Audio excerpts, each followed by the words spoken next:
So we're starting here. The first way of reducing stress is knowing what stress looks like. So noticing in yourself changes in sensitivity, whether that's becoming more angry more quickly, feeling defensive, or feeling upset more often, and the impact that that has on relationships as well. So if you're feeling very like you're full of contempt or frustrated with other people, or you're just generally feeling like you're not coping, because what that can lead to is increased sickness, actual physical ill health. And if you notice that somebody is taking a lot of sick leave, or if they're late often, or if they're often absent from things, that might be a sign that someone around you is maybe not feeling okay, and maybe needs to have a little conversation or a moment with you where you might try and give them a little bit of help from that. And that sort of the idea of, sort of being absent also shows itself in other ways. So if people stop replying to emails, if they stop being in situations with other people, whether that's, sort of formal work settings or just sort of coffee and social settings, if people seem like they're hiding, that's usually a clue something's wrong. Feeling very worried, feeling that your mind is overfull, turning things over, ruminating on issues, and not really being able to put those thoughts down. And that will, of course, lead to the inevitable tiredness, inability to sleep well. And then that has a knock-on effect as well. So if you notice that some people are struggling to concentrate, they have quite a poor short-term working memory, their thinking is quite cluttered, or they're finding it hard to make a decision, that can be an indicator of stress as well. And what this will lead to over time is having low self-esteem and low self-confidence. And you might have been spotting, as I've been talking through this, that these things actually relate to other common things that we talk about in PhDs, low self-esteem and self-confidence, and that links there to how people talk about the imposter phenomenon, or feeling like you don't belong. Actually, could this be stress? And what I urge you to do is just know these symptoms and be ready to spot them when they occur for you or for somebody around you. And the second thing to do with these is notice how people describe other people. For example, if you know somebody who is really struggling to think clearly, finding it hard to make a decision because of stress, there can be a tendency to say, that person isn't capable, they're not a good student, they're woolly, or they're very needy, or they're there's a lot of negative terminology that people use when they think of these things in purely an academic sense. And actually what we might be seeing is a stressed person. So I think it's always really wise, first and foremost, to know what this looks like, and to know what we're talking about. And I wanted to bring this in to the room because sometimes when you start a PhD, and you might have encountered this yourself, but lots of researcher developers will start with this sort of journey metaphor of what a PhD is, and you think, look at this lovely pathway, I follow along, I go down on the adventurous journey of my PhD, I find all the lovely things there are to find, and I have a great time. What's so stressful about this? Well, I think when we start to ask people, and I've asked loads of researchers, think of an image or find an image that represents your journey through your PhD. Is this kind of thing accurate, or is it something else entirely? And somebody in one of my classes a couple of years ago actually brought this image in and said, it's more like there is a path, but it's concealed, and you can go along, and yeah, sure, you might be making your way towards something, but you're never sure if you're on the right path.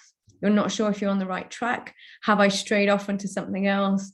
Have I added an extra 10 miles to my journey? What's happening? And how do I know if I'm on the right track or not? And I think this absolutely speaks to the idea of this hidden curriculum, all the things that we learn by infusion, or we learn by proxy, or we learn accidentally from other people, rather than structured methods of learning. And that actually in itself can be quite a stressful process, trying to find out what it even is you need to learn, let alone learn it.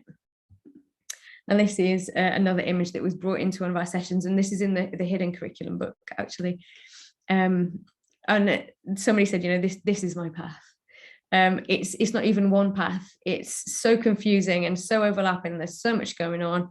I don't know where to start. I don't know what track I'm on. I don't know where all these pathways lead. I don't know if I'm going to meet another train coming the other way, and that this person was feeling kind of overwhelmed and kind of out of control. And I absolutely see that. So you can start to see within the PhD, because of the unconfirmed or undefined or uncharted nature of making this original discovery and making this original contribution to knowledge, there's a lot of uncertainty in there. There's a lot of unknowns, and there's a lot of confusion that we and supervisors can help, and I think with great chaos, with all those things going on, all of those different agendas, different people, different pathways, there is a great opportunity there. Actually, there is a richness to this and the opportunities that we have to learn.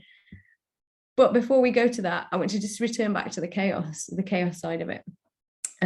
Because uncertainty is one of the big stresses in the PhD. It is a naturally uncertain process to make an original discovery, but too much uncertainty can create for us a sense of being out of control.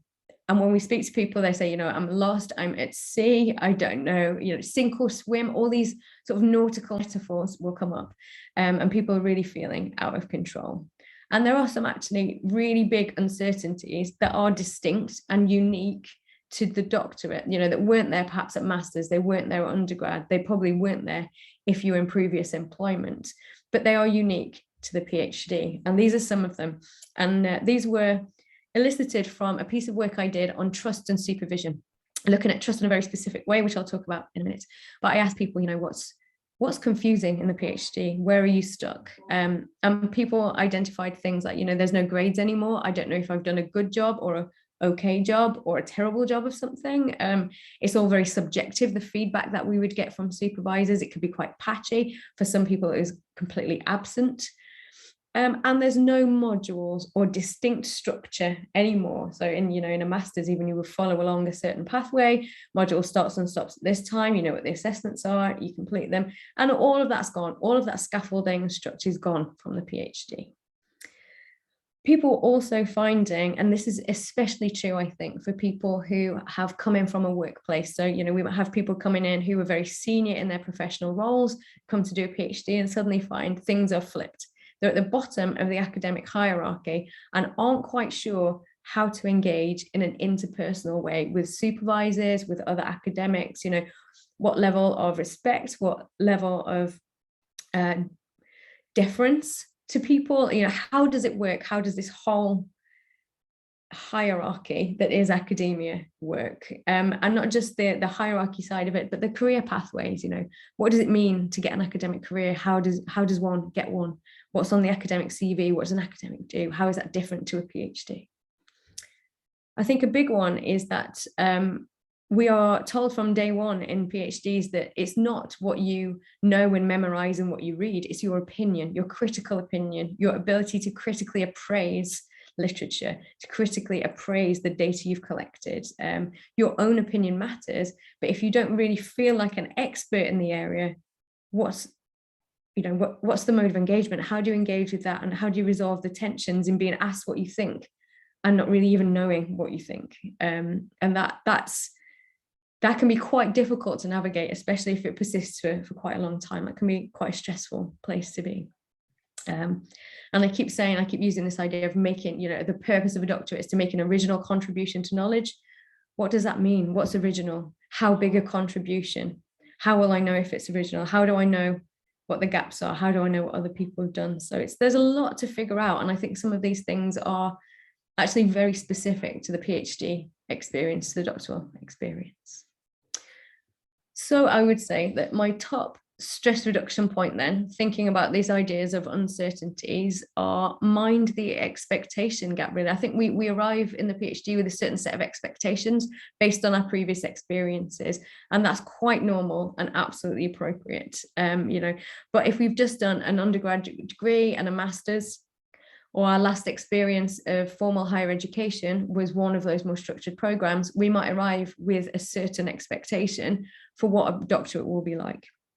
And that's got to change. We've got to figure out what's different about this and how to adapt all of our strategies for study and progress to this new demand, to what the doctorate requires of us. So please do have conversations about what the journey is like for you and the tensions you've experienced. And those can be with anyone. They might be with supervisors, they might be with peers in sessions like this. It might be with friends and with family. It might just be over a coffee with someone else who's in your department. But do explicitly discuss these things. Don't feel that you're unique. If you feel yourself to be a bit confused or a bit struggling, this is a normal part of reacclimatizing to the PhD. And please do talk about it. And I've linked a post up there, which is all about this. You know, if we fail to reset our expectations for what it is, we find that we get to the end and we might be fairly dissatisfied with where we've got to. So if you are interested in reading a little more about that, there's a resource there for you. Now, I spoke before of this particular piece of research I did, where I asked students and I also asked supervisors, what's going on for you that's confusing or uncertain? What makes you feel vulnerable? How does trust build between people when everybody feels a little bit out of control and a little bit vulnerable? And this is a piece of work I did. If anybody's interested in that, you can certainly ask me for it. But I worked with a definition of trust building, and I anchored particularly onto trust building as a marker of relationship quality. So if there's high trust within a student-supervisor relationship, we would tend to say that that's a better relationship. It's a higher quality relationship. So just looking at that one facet really there.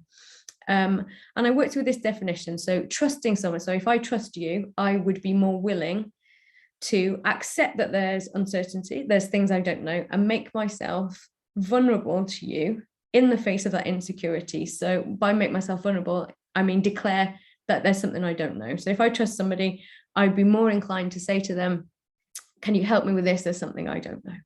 And I think this is a particularly pertinent definition of trust when it comes to thinking about PhDs, because as I just said, there is a lot we don't know.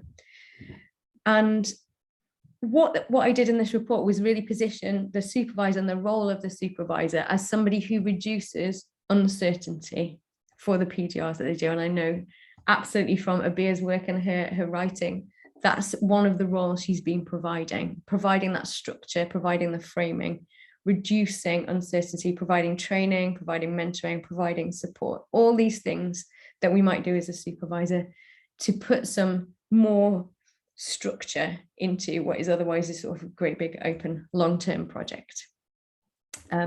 Reducing uncertainty not only reduces stress, it actually helps to build trust. So yes, we have to trust somebody a bit as well before we say we need something from them, but actually in doing that and then responding appropriately, that cycles round and trust grows through responding to those uncertainties and those vulnerabilities. So that's how I position this, the supervisor as the reducer of uncertainty. So this brings me to point 3. Stress reduction point 3 is to pay attention to the supervisory partnerships you're building together from both perspectives. So whether you're here because you're a doctoral researcher, whether you're here because you're a doctoral supervisor today, I think some specific attention paid to the quality of that partnership, whether there's trust, how you're working together, and how you collaborate together to optimize that partnership will be worth your while. And I've included a couple here of links on the Supervising PhDs blog. Because what I've not had time to talk about today, because it's a whole, I could talk for another whole day on this, is the fact that some of the stresses in the PhD aren't really PhD specific, they're society specific. And there's a whole load of documented inequalities that PGRs face, the same inequalities that we face in society, so issues of marginalization, discrimination, lack of inclusion. So the two posts I've linked to there are about the need for justice, equality, diversity, and inclusion focused supervision to make sure that people who are already marginalized in society don't have a worse experience from their PhD. So again, if that's something that interests you, there's something you can follow up there. But just to say, and that slide that I showed before with all the different train tracks, and then I said, with the confusion comes the opportunity. Actually, if there's lots of intersecting things happening, it doesn't have to be a lonely single track journey of you completing your PhD by taking yourself down this pathway. And again, to just bring you back to what goes on in this concept of the hidden curriculum, there's actually far, far more people than just PhD supervisors who we can draw on to do this particular kind of learning, and peers, the people around you, other researchers, being an extremely important part of that. What do I mean though by the hidden curriculum? And I keep alluding to this idea of things that we learn accidentally or things that we have to reveal, the informal side of learning. And from our book, this is how we positioned it. So the hidden curriculum in doctoral education, comprising all unofficial mechanisms of learning that take place both within and out with academia as an ecology of learning. So really kicking back against the idea of, say, in your undergrad or masters, where there was a particular path to follow, there was a structure somebody else set out for you. What we're saying is in a PhD is learning is everywhere, all around you. Almost everything is a learning opportunity, the whole ecology of players and people. And it's up to us as individuals to navigate that system and to extract from that system what it is we need. That's a very proactive process, as you'll recognize. And what we also said was that learning from the hidden curriculum is achieved from various sites of learning. And those might be, the tea room group, a social, it might be other people in and around you, the people who you teach with, it might be learning from your students, it might be learning from supervisors. But put together, all of those different influences and different conversations that you might have offer support for not just academic, but for personal, social, and psychological needs. And whilst that sounds very serious to write it out like that, I think it, de-stressing, having a space to vent, having a space to just let off some frustration, talk something through, having a little rant, that's a psychological need, and we can provide that for each other within our working environments. And to support this, there's a whole range of what we called hidden curriculum agents. So active people who make a concerted effort to support, empower, and enable doctoral researchers to harness their own tailored hidden curriculum based on your needs and professional aspirations. And, working in research and development, one of the things I'm asked all the time is, can you take everything that there is for PhD students and just put it on one website? And you might now seem, you might see why that is actually a completely impossible task for me to do. I can't put every corridor conversation, every conference you might go to, every mentor you might recruit for yourself onto this. I might say, here are some formal courses that you can come and learn through. But actually, sometimes it's not about the course. It's about getting in the room with other researchers and figuring things out through those added value conversations that go on there. And I'll reiterate again, what this requires is for us as individuals within this ecology of learning to recognize what we need and to actively go and seek it. And I was just chatting to somebody this morning who said, I think I've been on a few PhD courses, but I think I must have missed the vital one. I was really, none of them have really told me what this is all about. So have I missed one? And honestly, if I could put together that course that just said, this is what a PhD is for you personally, and this is what you need to learn, I think I'd be super rich by now. I wouldn't need to work anymore. But it's, it's like your PhD experience is, you can liken it to the internet. All the information you might ever need is out there, but you need to know what to search for. You need to know what you need from that searching system in order to be able to access and get what you need. And that's the purpose of things like supervisory conversations that look at learning needs analysis, the annual reviews, perhaps monthly reviews that you have. And there should be space for this as well, for you to figure out what you want on a social, personal, professional level. And I want to give you a couple of examples of this, because I think it helps take the hidden curriculum from something that's very theoretical to something that's a little bit more grounded. I'll read these examples out for you. So a first year doctoral researcher attends a workshop on presentation skills. In the workshop, they work in small groups with other doctoral students in second and third year, and they're asked to discuss their unique selling point for their research. So to develop a quick way, in 1 or 2 sentences, what's your PhD about? This idea of an elevator pitch, something that you could say during an elevator journey. And others attending that workshop start then to talk about the different ways they've had to sell their research, the different ways they've had to communicate their research. And they talking about attendance at conferences with their supervisors and feeling nervous about presenting. And through that comes the reassurance of others, that psychosocial aspect of support. Then they discuss how conferences are important in order to establish your name in the field and to find your first post-PhD job. So then they're getting into this sort of navigating what the academic experience means and how academia works. And this first year took the discussions into her next supervision meeting. And this is a real example. This is a real example given to us when we were writing the hidden curriculum book. And what was enabled then for that researcher was to say, I heard from these other people, they're going to conferences. Should I be going to conferences? Which one should I go to? How do I write a conference abstract? What's the form when we get there? You know, how do I conduct myself? Who do I want to speak to? So that was a case of the very formal part of the curriculum was come to a workshop on presentation skills, but all of this background learning had taken place from the hidden curriculum.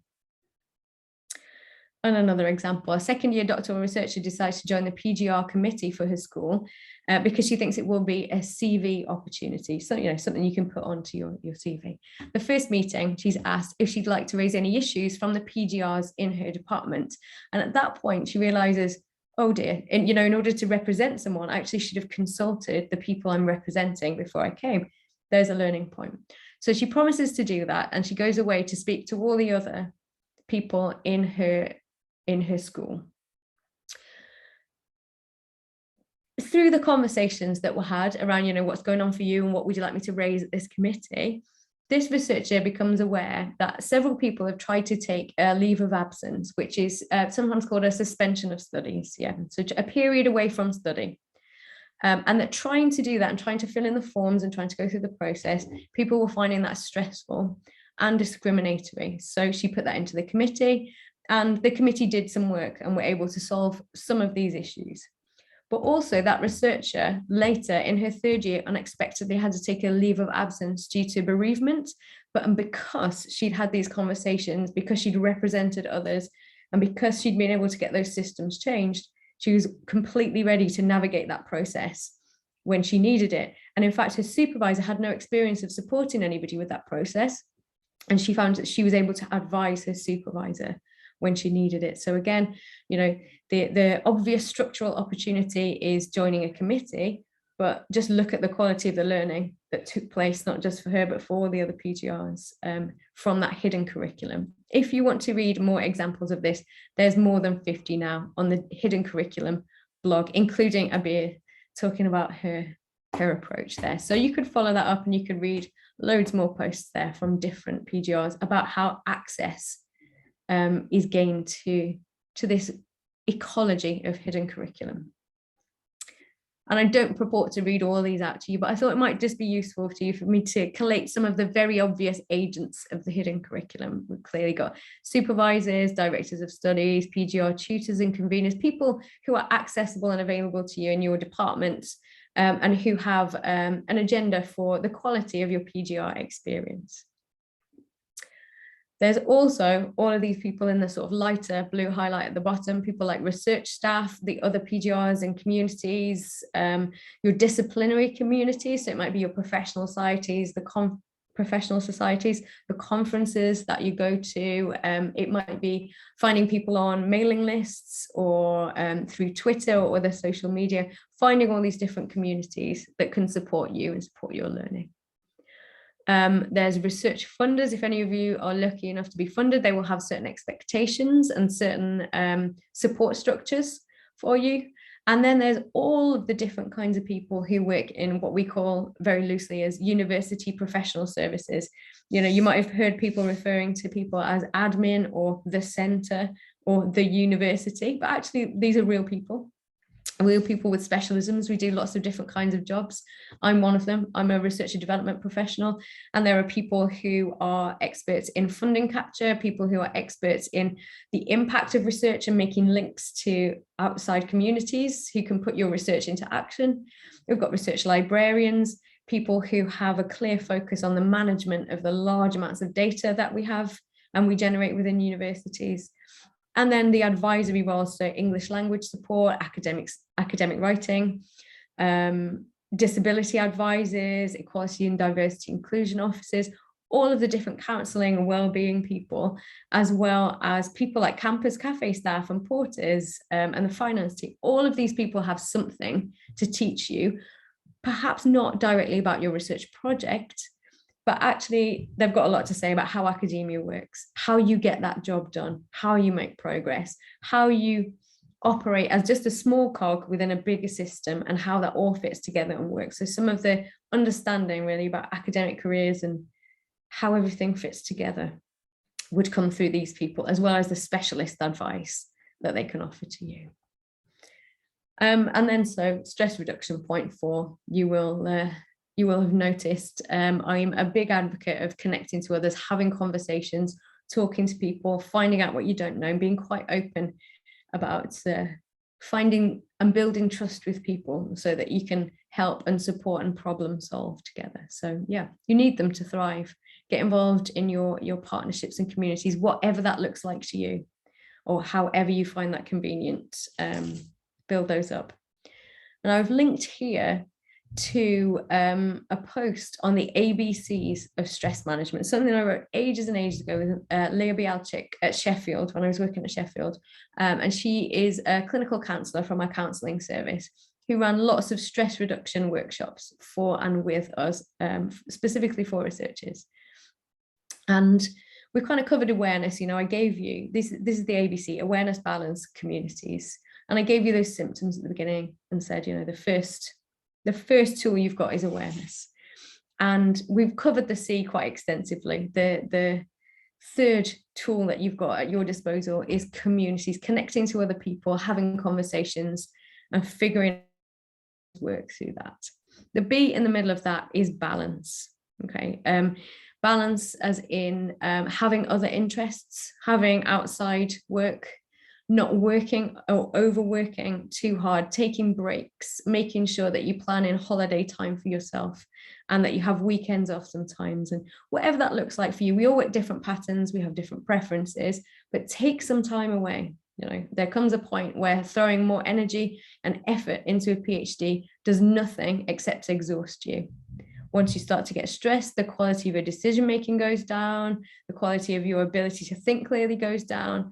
And that's the point at which a break, a little holiday, a change of task, going and focusing on something else. I run, I do triathlon, I always play the bass guitar, and I just, I know if I notice when my concentration's finished and that I'm starting, my shoulders are going up, I'm starting to get a bit of stress, I can just go off and do something else and make sure that those things are factored into my weekly plan. And I always talk about this as playing the long game of research. Yeah, sure, we could, burn everything we've got, every bit of energy in the first half of the PhD. And then what? How do we get it finished? So, check your pace of working is sustainable. Check you've got appropriate other time to yourself to relax and to rest. It's not time away when you should be doing the PhD. It's actually a strategy that helps you get to the end of your PhD and finish it with your thinking and your mind and your decision-making powers intact. So that's, I'll get off that soapbox now, but I'm a particular advocate of not overworking. It doesn't serve anybody. And the final part under that blog post, so we've had the ABC, and the final part of that is about creating your own stress management action plan. And again, you can follow that link and you can have a look what Leah's got to say about that. But I wanted to point you to a whole set of resources, really. Stress reduction point 5 is to create an action plan, either together with your supervisors or for yourself. And this doesn't, you don't have to turn up with a piece of paper labeled stress reduction action plan. This can just be an informal conversation that you have with your peers, with your family, with yourself, or with your supervisors, whatever's appropriate to you. And I've linked there a toolkit that was made for supervisors, but is completely appropriate to anybody who wants to read that and work through the different points. So what it looks like is 4 short reads. So how to approach stressed people, what to do in the moment. So if you notice someone around you is stressed, what can you do in that moment to help them? Does it make it worse? Community building before, during, and after the pandemic. And then we've got this idea of, if we're supporting someone who's stressed, how not to take that stress onto ourselves. So what we can do to protect ourselves. And the fourth one, using a creative tool to open the can of worms. That's a quote from the research we did, the Are You OK research that built this toolkit. And this is a sort of a mapping tool. It's a mapping activity that we use for research data collection. We ask people to draw their journey, the highs and lows of the PhD, when they'd been very stressed or when they felt very relaxed, and to discuss that with us. And actually, we've made that tool available for you if you want to use it to just monitor your own stress, or to start a conversation with somebody, or to sit down and have a think. They're just ideas. If they work for you, pick them up and use them. And if not, feel free to do it in any way that works to you. So it's kind of the end of what I wanted to say, really, that idea of building awareness, building connections to communities, having conversations about supervision and focusing on that relationship, making sure that you approach things in a really balanced way, but also having a plan. You know, if you spot that you're getting stressed, what do you do? If you think that through before you're stressed, it's more helpful. For me, if I notice I'm getting stressed, it's make sure I'm running enough, make sure I'm sleeping enough, make sure I'm eating enough, all these common sense things. But if we don't stop to think about it, problems rarely solve themselves. And resisting the temptation to just do more work, thinking, you know, if I just do a bit more, it'll all become clear, but maybe not. So I wanted to invite you, I'm going to take the slide away and invite you to either say or to type one action that you might take away from this short time together today, or if you prefer, to just ask a question or put a reflective point out there to start the discussion. So let me get rid of the slides and let's see. Who would like to talk?